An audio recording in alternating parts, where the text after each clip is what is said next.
अस्सलामुअलैकुम वरहमतुल्लाह।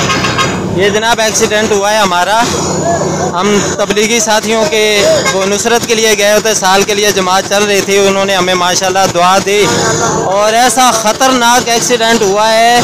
ये पुल है, आगे पुल के ऊपर एक गाड़ी इधर से जा रहा था, एक उधर से आ रहा था, एक उधर डबल क्रॉस कर रहा था, आगे जगह नहीं था, उस वजह से ये जो डबल क्रॉस कर रहा था ये गाड़ी हमारी गाड़ी के ऊपर चढ़ गई। हमारी गाड़ी बिल्कुल तबाह हो गई, ट्राले के नीचे आ गई है, गाड़ी बिल्कुल फिस गई है, कोई गुंजाइश ही नहीं है, किसी आदमी के बचने की भी कोई गुंजाइश नहीं है।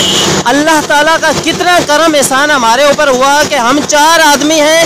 जो ड्राइवर सीट है, ड्राइवर सीट जो बंदा चला रहा था वो 150 किलो का बंदा है, मतलब बहुत मोटा है। और अल्लाह की रहमत, अल्लाह की शान की हमें खराश तक नहीं आई है। कितना अल्लाह पाक ने हमारे ऊपर एहसान किया है। ये डंपर इस गाड़ी के ऊपर चढ़ा है। अस्सलामु अलैकुम वरहमतुल्लाह। ये सारा तबलीग का, दावत तबलीग का कमाल है, अल्लाह की राह में चलने का कमाल है, अल्लाह का एहसान है। अल्लाह पाक को याद करने की वजह से ये सब अल्लाह पाक ने हमारी हिफाजत फरमाई।